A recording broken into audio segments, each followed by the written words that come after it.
Hello everyone, this is Filipino-American Heart Channel and I'm going to show you what are the papers that you are going to send to the USCIS for the application or permit to travel, okay, or AP.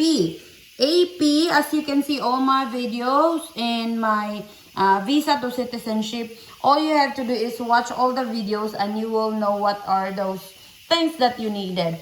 But if there is something there that is missing, just ask me and I'm going to make a video for that so that I can help you. Okay? This is just based on our experience and we got our permanent resident all those cards right away with all these papers that we sent. Okay, we will start now. So AP-K-1, then put your name in here. You have to put your name in here, your full name, your married name.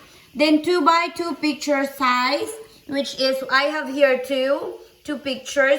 So make sure that your photo at the back, you will put your full name and then you put your signature at the top and then your alien number, okay? The alien number that you got when you process for your visa. Then G1145. So as you can see, you have here your G1145. This paycheck, you don't have to put a paycheck in here because you don't have to pay for your AP because it's free, okay? Always remember it's free, you don't have to pay. Then Form I-131. So next to that is your Form I-131. As I have said, don't make sure that your I-131 form is not expired, okay? But if it's stated there, it's still useful. So until how many years or what year is it, so you can use that kind of I-131. So again, if you don't know how to find the forms, then try to check my video on how to find the forms of the USCIS, okay, when you apply something. Next is Philippine passport biographic. So if you have biographic Philippine passport or if you're from other country, if you have biographic, it's okay. But if you have the whole parts of your passport, anyway, the visa is right there also. So you just photocopy the whole pages of your passport. So you can put it here. Next is the US visa. Well, anyway, the US visa is printed in your passport, so it's just right there. Okay, that's the next one is the US visa. Next is the I-134. As you can see, I have here the I-134 that I got. Then, since we, before I'm really thinking, where can I get my I-134? And then later on, I found out that I can find my I-134 because they will not, the port of entry, they're not giving you the I-134 papers. You have it, they will just stamp it on your passport, the I-134. But the one that we're going to send to the USCIS, we need to print it out. So all you have to do is go to the site. I have also a video about how you can get your I-134, and if you have a problem of reading your I-134, so all you have to do is check on my video and I'm teaching you there what you're going to do, okay? And then marriage license, you have to photocopy also the marriage license because it was separated application, so all you have to do is photocopy. The next is photos of our wedding. So you don't have to put the photos of your wedding here. You don't because you have already in your AOS. So it's okay if you don't put photos of your wedding. But if you have more photos, you can add even just one picture. It's okay. Then PSA birth certificate. If you have birth certificate, your birth certificate, if it's photocopy, it's okay. It's either colored or not, it's okay. Okay. Next is Form 3025. Vaccination record in the Philippines. So this is it.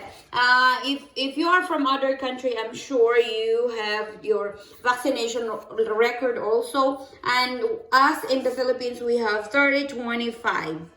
So this 3025, we needed it. The expiration of this vaccination is more than 2 years.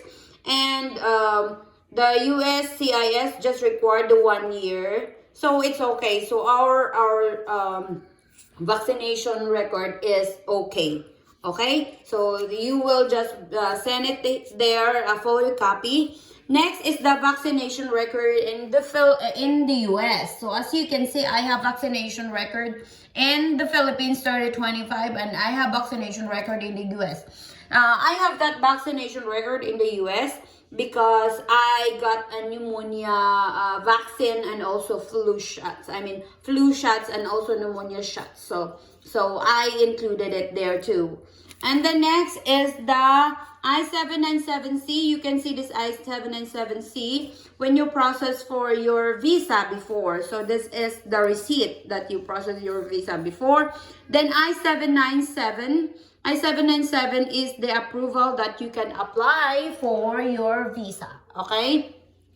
Next is eligibility letter and NVC letter. As you can see, the NVC letter is different from NVC, so you can add it there. But if you don't have your eligibility letter and if you have only the NVC, so that's fine. Then proof of address, those proof of address, it should be stated on your name. So if I were you, you will go to the Social Security and then you will apply for your Social Security. Even if you don't have your, even if they don't give you the Social Security, at least when they send you a message that you can't get your Social Security, at least it's stated on your name, okay? Make sure it's stated on your name with the proof of address that you really live in this place, in the address that you're living right now, okay? With your husband or with your with the petitioner. Next is joint account, proof of joint account. So anyway, you can get this joint account. Tell your husband that you need to be part of the joint account, which is the bank account or the mortgages if you have. We don't have mortgages or we don't pay anything in the house. So wala na kaming babayaran nito. So wala kaming ganyan. So ganito na lang kung if you're renting an apartment or you're renting a house, so all you have to do is just include there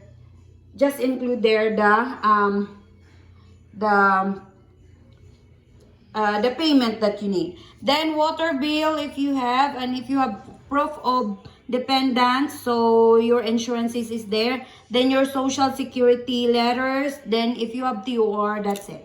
Okay, that's all. Thank you for watching, everyone, and have a nice day. If you have more questions, just comment down below and I'm willing to answer anytime.